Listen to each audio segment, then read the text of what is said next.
Welcome to my channel page to success. আজকে তোমাদের SSC GD 24 মে first shift আর second shift আর second শিফটের GK কোশ্চেনগুলি আজকে আলোচনা করব। তো আজকে কোশ্চেন কিন্তু খুব সহজেই পড়েছিল, মানে মোটামুটি খুব একটা কঠিন ছিল না। তো দেখো আজকে কী কোশ্চেন পড়েছিল। এক নম্বর হচ্ছে যে শহীদ ই আজম নামে কে পরিচিত। এটা হচ্ছে ভগৎ সিংকে বলা হয় শহীদ ই আজম। এটা সবাই জানে যে ভগৎ সিংকে কী বলা হয়, শহীদ ই আজম। তো সেকেন্ড কোশ্চেন হচ্ছে সম্বর, যেটাকে বলে, এটা সাম্ভার লেখা থেকে সম্বর হবে, ঠিক আছে। সম্বর হ্রদ ভারতের কোন রাজ্যে অবস্থিত? এটা হচ্ছে রাজস্থান, জয়পুর। সম্বর হ্রদ এটা একটি হচ্ছে লবণাক্ত হ্রদ, যেটা আছে রাজস্থানে আছে সম্বর হ্রদ। তারপরে তিন নম্বরটা হচ্ছে কান্ন বংশের প্রতিষ্ঠাতা কে ছিলেন? এটা হচ্ছে বাসুদেব কন্ন। খুবই সহজ কোশ্চেন আজকে পড়েছিল, দেখতে পাচ্ছ তো একদম। তিন নম্বরটা কী বলছে যে কান্ন বংশের প্রতিষ্ঠাতা কে? সেটা হচ্ছে বাসুদেব কান্ন, হচ্ছে কান্ন বংশের প্রতিষ্ঠাতা। তারপর চার নম্বরটা হচ্ছে the race of my life আত্মজীবনীটি কোন বিখ্যাত খেলোয়াড়ের মানে আত্মজীবনী? এটা হচ্ছে মিলখা সিং। এটাও কিন্তু খুবই জানা কোশ্চেন, একদম মানে সহজ কোশ্চেন। মিলখা সিং আত্মজীবনীর নাম কি? The race of my life. তারপরে হচ্ছে পাঁচ নম্বরটা যে হ্যান্ডবল খেলার গোলকিপার ছাড়া একটি দলে মোট কতজন খেলোয়াড় মাঠে খেলেন? এটা 6 জন। মানে কি হচ্ছে হ্যান্ডবলে গোলকিপার ছাড়াও দলে কজন থাকে? 6 জন থাকে। আর গোলকিপার নিয়ে 7 জন হচ্ছে গোলকিপার নিয়ে। গোলকিপার ছাড়া 6 জন আর গোলকিপার নিয়ে হচ্ছে 7 জন একটি দলে, মানে সিঙ্গেল দলে। তারপর 6 নম্বরটা হচ্ছে 2011 সালের জনগণনা অনুসারে ভারতের শিশু লিঙ্গানুপাত কত ছিল? এটা হচ্ছে 919।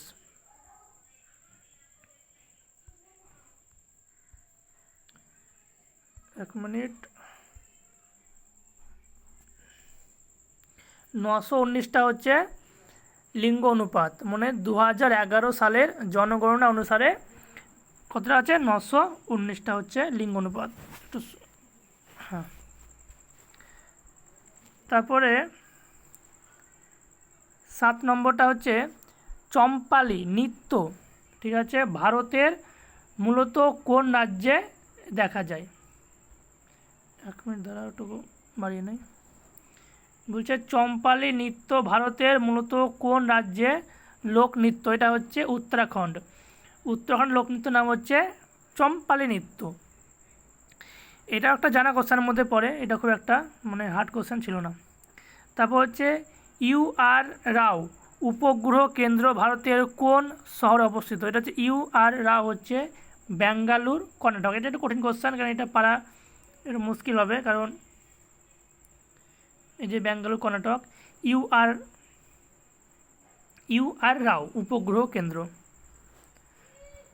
তারপরে 9 নম্বরটা হচ্ছে আন্তর্জাতিক আম উৎসব, মানে ইন্টারন্যাশনাল ম্যাঙ্গো ফেস্টিভ্যাল সাধারণত কোথায় আয়োজিত হয়? এটা নিউ দিল্লিতে হয়। এটা একটা মিডিয়াম কোশ্চেন, মানে জানা কোশ্চেনের মধ্যে পড়ে না। আম উৎসব মানে কোথায় হয়? ইন্টারন্যাশনাল, আন্তর্জাতিক। এটা হচ্ছে নতুন দিল্লিতে হয়। তারপরে হচ্ছে লিজিওনেস ডিজিটস ফুসফুসের একটি মারাত্মক সংক্রমণ। এটি মূলত কোন রূপ হিসাবে পরিচিত? মানে কি বলছে, লিজিওনার্স ডিজিজ ফুসফুসের একটি মারাত্মক সংক্রমণ, এটি কোন রূপ, মানে কী নাম পরিচিত? এর নাম হচ্ছে নিউমোনিয়া।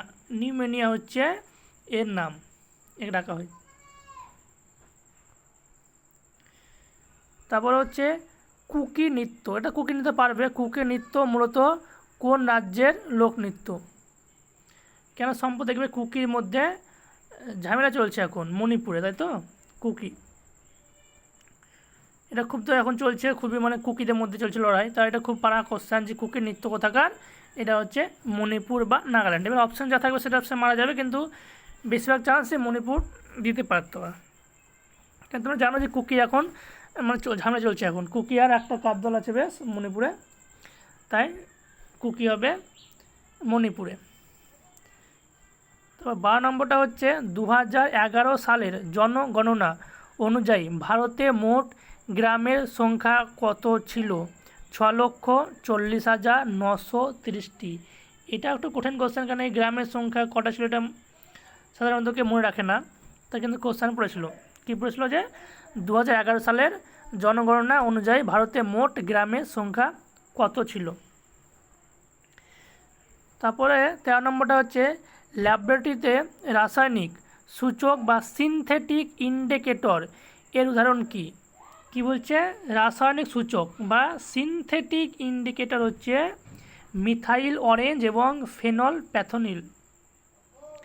এ দুটি হচ্ছে রাসায়নিক সূচক সিনথেটিক। ঠিক আছে, কী কী বললাম? মিথাইল অরেঞ্জ, একটা হচ্ছে ফেনল প্যাথোলিন। তারপরে 14 নম্বরটা হচ্ছে ঝুমতি বা ঝুমুর কোন অঞ্চলের প্রধান লোকগীতি ও নৃত্য? এটা হচ্ছে ঝুমুর তো জানো পশ্চিমবঙ্গ আর ঝাড়খণ্ডের মধ্যে এটা গাওয়া যায়। এটা সহজ কোশ্চেন ছিল। ঝুমুর, ঝুমুর কোথাকার? ঝুমুর হচ্ছে পশ্চিমবঙ্গ ঝাড়খণ্ডের লোকনীতি বা লোকগীতি বা হচ্ছে নৃত্য যাকে বলে। তা 15 নম্বরটা হচ্ছে, এটা খুব নর্মাল কোশ্চেন একদম, যে শান্তিনিকেতন কে প্রতিষ্ঠা করেছিলেন? কে করেছিলেন? রবীন্দ্রনাথ ঠাকুর। একদম নর্মাল কোশ্চেন একদম, শান্তিনিকেতন। তারপরে 16 নম্বরটা হচ্ছে যে 2006 সালে শীতকালীন অলিম্পিক কোথায় আয়োজিত হয়েছিল? এটা হচ্ছে তুরিন, ইতালিতে। এটা একটু পারা কঠিন, 2006 সালের কে মনে রাখে? তো কি 2006 সালের শীতকাল অলিম্পিক, উইন্টার অলিম্পিক কোথায় আয়োজিত হয়? এটা হচ্ছে তুরিন, ইতালিতে হয়েছিল উইন্টার অলিম্পিক বা শীতকাল অলিম্পিক। এবার 17 নম্বরটা হচ্ছে যে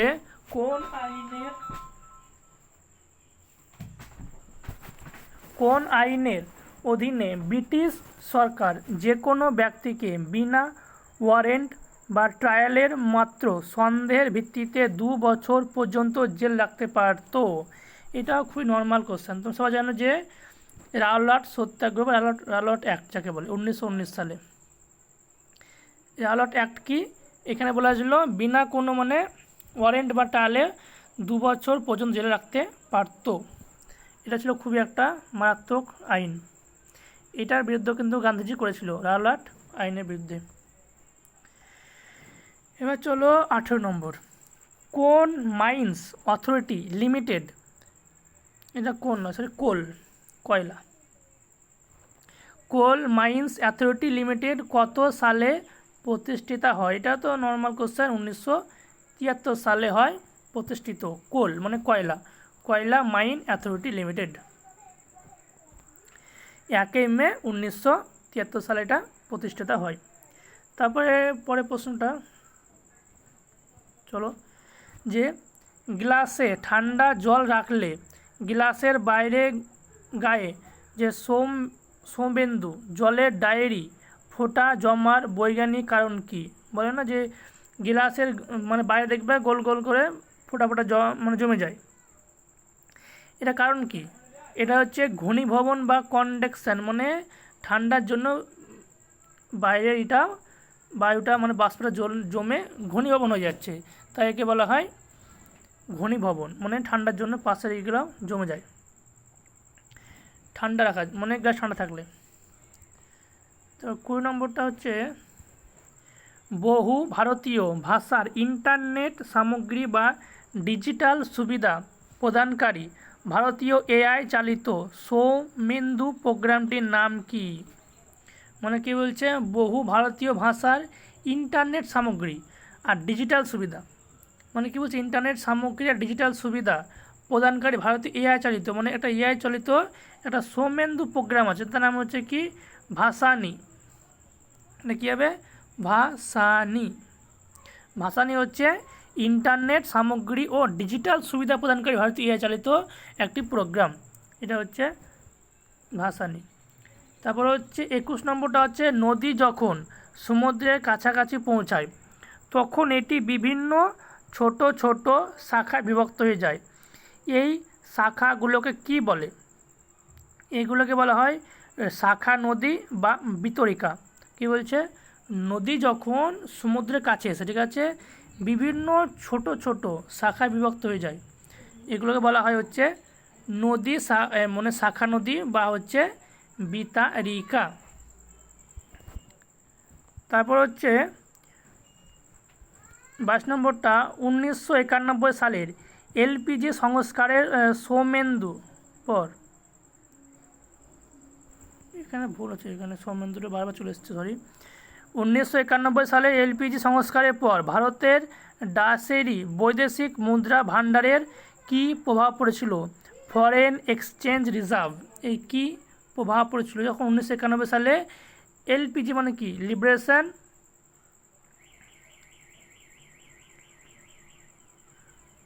এই যে নামটা মনে আসছে না আমার, মানে গ্লোবালাইজেশন, এটা এল দিয়ে লিবারেশন, জি দিয়ে গ্লোবালাইজেশন, আর পি দিয়ে হচ্ছে মনে হয় পাবলিকেশন, মনে হয় নামটা মনে আসছে না আমার। মানে এলপিজি মানে হচ্ছে যখন ভারত অর্থনৈতিকভাবে পৃথিবীতে মানে ছড়িয়ে পড়ে, মানে বদ্ধ অর্থনীতি না থাকে, এটা কী হয়েছিল? মানে মুদ্রা ভাণ্ডার ভারী ও বিপুল পরিমাণে বৃদ্ধি পেয়েছিল এলপিজি হওয়াতে।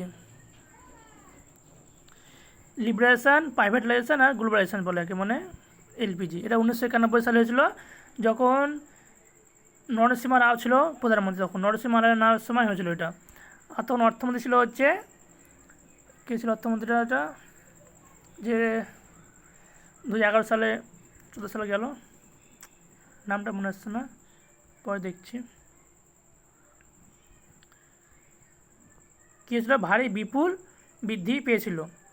তারপর 23টা হচ্ছে উদ্ভিদ ট্র্যাকিড কলা মূলত কিসে পাওয়া যায়? এটা হচ্ছে জাইলেম কলায় পাওয়া যায় ট্র্যাকিড, যেমন ট্র্যাকিড, ট্র্যাকিয়া, জাইলেম কলা, জাইলেম ফ্লোয়েম, এটা হচ্ছে কিসে পাওয়া যায়? জাইলেমে পাওয়া যায়। জাইলেমে কি পাওয়া যায়? ট্র্যাকিড। কী বললাম? ট্র্যাকিড কলা মূলত জাইলেমে পাওয়া যায়। তারপর 24 নম্বর হচ্ছে সৌরজগতের কোন গ্রহকে নীল গ্রহ বলা যায়? এটা নর্মাল কোশ্চেন। নীল গ্রহ হচ্ছে পৃথিবীকে বলা হয় নীল গ্রহ। কারণটা কি? কারণ জলের জন্য, মানে জল আছে অনেক, তার লাগে নীল দেখায়, তাই পৃথিবীকে বলা হয় নীল গ্রহ। এবার দেখো 25 নম্বরটা হচ্ছে খনিজ সুরক্ষা অংশীদারি জোটের প্রতিষ্ঠাতা সদস্যের মধ্যে কোন দেশ অন্তর্ভুক্ত নেই? মানে কি বলছে? খনিজ সুরক্ষা, ঠিক আছে, খনিজ সুরক্ষা অংশীদারির জোটের প্রতিষ্ঠা সদস্যের মধ্যে কোন দেশ নেই? সেটা হচ্ছে চীন নেই। চীন হচ্ছে জোটের মধ্যে নেই। তো আজকের এই 25টা কোশ্চেন, ঠিক আছে, ফার্স্ট শিফট আর এই সেকেন্ড শিফট, মানে কি ছিল 24 তারিখ আজকে, তার এসএসসি জিডির first shift and second shift GK question. দেখো আলোচনা করে কিন্তু জিকে কোশ্চেনে বলা যায় যে এই যে জিকে থাকে 20টা জিকে থাকে, এর মধ্যে তোমাদের আরাম করে এই শিফটে 15টা জিকে পারা যায়, কেন বেশিরভাগ নর্মাল ছিল। 2-4টে যে মানে এখানে কটা জিকে দিলাম 25টা মতন, ধরো দুখান শিফট নিয়ে, সব তো জানা যাবে না। তা আইডিয়া করে জানা যায় যে তোমাদের এখানে কিন্তু 15টা জিকে তোমরা করতে পারবে আরাম করে, এই কটা জিকে। কারণ জিকেটা খুব কঠিন ছিল না আর খুব সহজই ছিল না, নর্মাল ছিল জিকে, একদম নর্মাল বলতে একদম নর্মাল না, একটু হালকা মিডিয়াম ছিল। তাই জিকে তোমরা 15টা নর্মালি পারবে, কেন জিকে একটা দেখো খুব একটা হার্ড দেয়নি। এই যে এইসবই একটা হার্ড বলতে এইটা, এই হ্যান্ডবল, তাছাড়া মিল্খা সিং তো সহজ, বাসুদেব কান্না তো সহজ, জয়পুরে এটাও সহজ, ভগৎ সিং এটা সবাই পারবে, শহীদ আজম ভগৎ সিংকে বলা হয়। ঠিক আছে, তো 24শে মে আজ বলে দিলাম, আর নেক্সট ভিডিও পরের দিন আনবো। তো চ্যানেলটা সাবস্ক্রাইব করে না ও লাইক করে রাখো।